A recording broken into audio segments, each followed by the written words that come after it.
Hola, ¿qué tal? Amigos, reciban todos ustedes un cordial saludo. Como siempre aquí, pues, en el escenario, trabajando para divulgar a través de este libro que estamos leyendo y estamos de él generando como contenido el audio sobre las ejecuciones extrajudiciales en Colombia 2002-2010, obediencia ciega en campos de batalla ficticios, de los autores Omar Eduardo Rojas Bolaños y Fabián Leonardo Benavides Silva.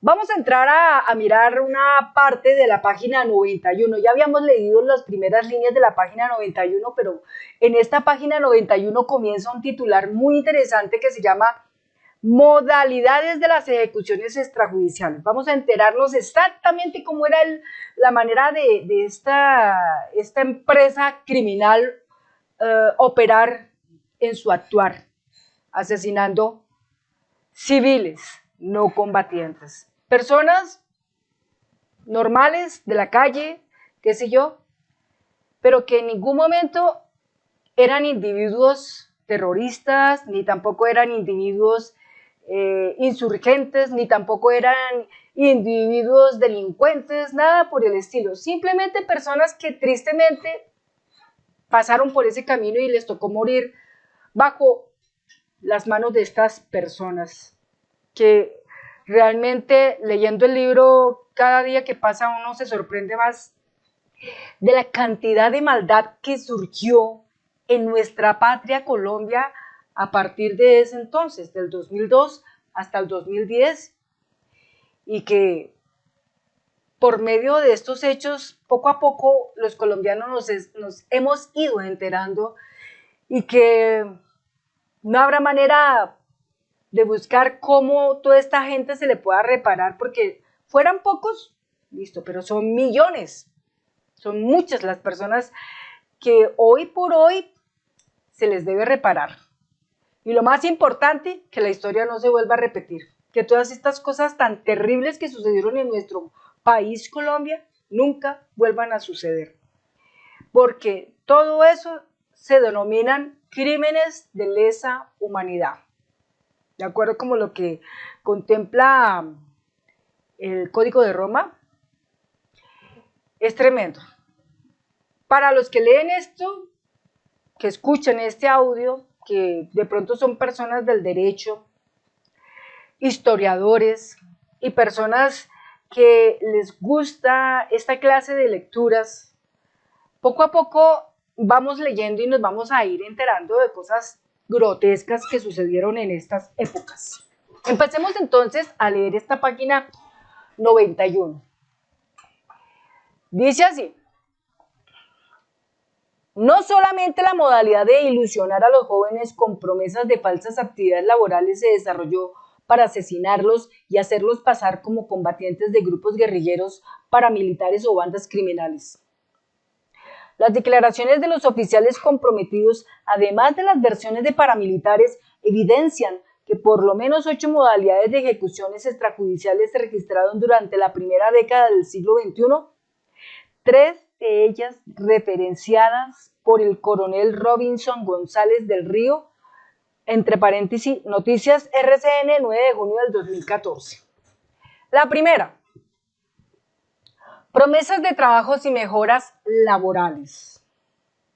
Reclutadores militares o civiles se encargaban de estudiar a la víctima, generalmente de barrios populares, a quienes ilusionaban con trabajos legales o ilegales. Se reclutaban jóvenes de bajo nivel cultural y bajo perfil, desempleados o ansiosos por mejorar el trabajo que tenían, con la promesa de laborar en regiones alejadas a su terruño. 1 o 2 días después de haber sido vistos con vida por última vez por sus familiares, eran presentados a cientos de kilómetros de su lugar de residencia como integrantes de grupos subversivos o de bandas criminales dados de baja en combate por las fuerzas militares. Escogimos a los más chirretes, a los que estuvieran vagando por la calle y dispuestos a irse a otras regiones para ganar plata en trabajos raros, confesó Carretero, uno de los reclutadores que surtía de víctimas a los militares. Entre comillas, otro de los reclutadores, un joven de 21 años, testigo protegido durante uno de los juicios, explicó que engañaban a chicos desempleados, drogadictos, pequeños delincuentes, entre paréntesis, El País, 30 de marzo del 2014. Segundo, infiltrando las bandas criminales. Aprovechando el conocimiento que por su razón de ser tenían frente al actuar de las bandas criminales, así como en las zonas en que éstas operaban, los militares se encargaban de infiltrarlas. Una vez se ganaban la confianza de los criminales, les entregaban información acerca de la ubicación de fincas donde supuestamente se encontraba dinero escondido a fin que fueran asaltadas en horas de la noche para luego dividirse en el dinero. Al llegar al sitio, eran requeridos por los integrantes de las Fuerzas Armadas y sin darle la oportunidad de hacer uso de las armas que portaban, eran abatidos. Se perseguían y se esperaban en el sitio, porque uno sabía que ellos iban a llegar exactamente a ese sitio. Se esperaban ahí 3 o 4 días antes, se emboscaban en el sitio y cuando llegaban, como era a las 11 o 12 de la noche, un sitio oscuro donde había una actitud como hostil. Cualquier persona que ande con un arma ilegal, si le mandan una voz de alto, lo primero que hace es mandar su mano al arma. Entre corchete, puntos suspensivos. El soldado le disparaba y se daba de baja. Pero ¿cuál es el antecedente de él? Que se había podido haber capturado y ¿por qué no lo capturaron? Porque lo pedían, porque lo que pedían eran bajas. Entonces, ¿uno para qué los capturaba si eso no sumaba ni restaba en su folio de vida? Entre corchetes, explicó el oficial. Estos delincuentes comunes asesinados eran reportados por los superiores del ejército como milicianos abatidos en combate. Uno cumplía con reportar, ya el 2 de la brigada con el comandante de la brigada decían, entre comillas, reportemos eso como milicianos, cierra comillas, y ya ellos cuadraban el reporte de ahí para arriba. Entre paréntesis, Noticias RCN, 9 de junio del 2014. La tercera, reclutamiento de paramilitares y guerrilleros desmovilizados. La información al alcance de los militares acerca de los desmovilizados residentes en la región, tanto de los grupos de paramilitares como de la subversión, les permitía ubicarlos y luego engañarlos, haciéndoles creer que conocían lugares donde se encontraban caletas con dinero o armas. Los desmovilizados aceptaban, motivados con la promesa de que una vez desterraran las caletas, el botín sería repartido por partes iguales. Al llegar al sitio referenciado, los asesinaban, uniformaban y les colocaban armas de fuego. Le vamos a dar a usted 50 y 50, pero eso era puro cuento. Ahí no existía nada. Había veces en las que usted, por ejemplo, hacía las bajas y tenían pistolas de juguete. Por ejemplo, yo hice unas bajas de unos bandidos y uno de ellos tenía una pistola de juguete. Entonces usted llamaba al 2 y yo llamé al coronel Sarmiento, que era el 2 de la 8ª brigada, y él consiguió la plata y después llegó con una pistola y dijo, entre comillas, acá está arma, póngala, cierra comillas. Y se cambiaba el arma, entre paréntesis, Noticias RCN, 9 de junio del 2014. La cuarta, alianza con grupos paramilitares. Las autodefensas le entregaban al ejército decenas de ex paramilitares, presuntos guerrilleros y civiles vivos, los que eran asesinados por los militares y presentados como muertos en combate. De esta manera le reportaban a los superiores resultados, en tanto bajaban la presión de las Fuerzas Armadas frente a las instituciones gubernamentales u organizaciones interesadas en su lucha contra la insurgencia.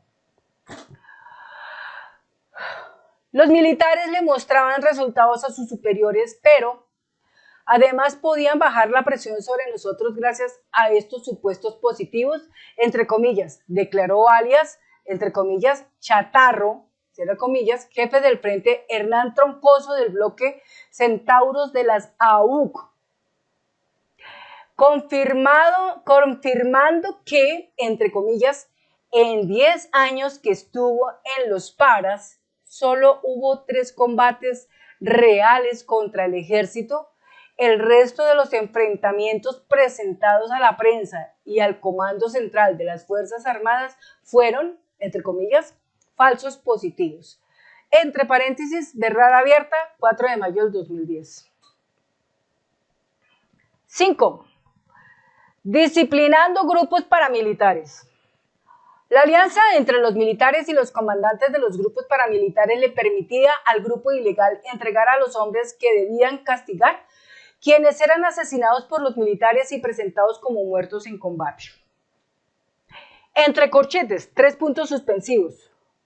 Los hombres de alias, entre comillas, Jorge 40, entregaron en más de una oportunidad a las tropas del coronel Mejía, campesinos, integrantes de la guerrilla y hasta miembros de las AUC, acusados de indisciplina, para que estos fueran ejecutados extrajudicialmente y luego ser presentados como, entre comillas, guerrilleros dados de baja en combate. Se trataba de acuerdos de cooperación con esa organización armada ilegal, según la cual mientras los militares no combatían con los paramilitares y los proveían de armas, municiones y material de intendencia, estos a cambio recibían personas de grupos guerrilleros y paramilitares castigados para que fueran ejecutados extrajudicialmente y luego presentados como positivos en lo que se ha denominado en nuestra historia reciente como, entre comillas, falsos positivos. Entre paréntesis, sentencia citada en 2 puntos, pactos macabros que terminaron condenando al general, al coronel Mejía. Entre paréntesis, verdad abierta, 9 de septiembre del 2013. 6. Detención arbitraria y desaparición. No se requería de un reclutador específico, sino que toda la unidad militar estuviese al acecho de conseguir víctimas en actividades lícitas de control. Durante el desarrollo de puestos de controles militares, los soldados se daban el tiempo de escoger campesinos, indígenas y personas socialmente marginadas a quienes detenían de manera arbitraria, las desaparecían y las asesinaban, presentándolas posteriormente como personas muertas en combate. 7. Presentación de víctimas de paramilitares como dados de baja por el ejército. Cuerpos que correspondían asesinados por grupos de paramilitares eran entregados a personal del ejército para que fueran presentados como combatientes caídos en enfrentamientos militares. Corchetes, entre ellos puntos suspensivos, hay una comilla. Connie, cierra comillas, le avisó a miembros de la policía y el ejército, quienes inmediatamente pensaron presentar al hombre asesinado como un guerrillero muerto en un operativo de la fuerza pública. Sin embargo, por haber sido asesinado con balas de calibre 9 milímetros que no son usadas en combates, le dijeron a, entre comillas, Connie, que botara el cadáver fuera del pueblo. Entre paréntesis, verdad abierta, 4 de mayo del 2010. 8. Presionando a los comandantes de grupos paramilitares. A fin de evitar operativos de gran envergadura contra los grupos paramilitares, comandantes de unidades militares le exigían a la organización delictiva que le entregara jóvenes con el propósito de asesinarlos y hacerlos pasar como delincuentes dados de baja en operaciones militares. Para calmar al coronel Cabuya, entre comillas, don Mario, si era comillas, le entregó 100 millones de pesos y varios hombres del bloque Centauros fueron a Villavicencio y a Granada Meta a reclutar jóvenes para que se volvieran falsos positivos. Entre comillas, Chatarro contó que se llevaron a 5 o 7 muchachos de bares y discotecas ya bebidos y se los entregaron al teniente Torres. Al día siguiente el ejército los presentó como guerrilleros muertos sin combate. Entre paréntesis, verdad abierta, 4 de mayo del 2010.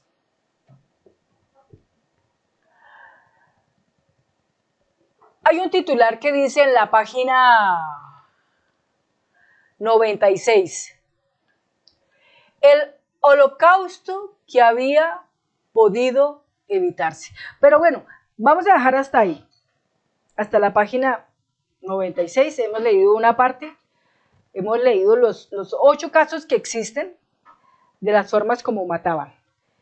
En el próximo video vamos a escuchar ese titular que dice el holocausto que había podido evitarse. Muchas gracias y que tengan una hermosa tarde. Hasta pronto.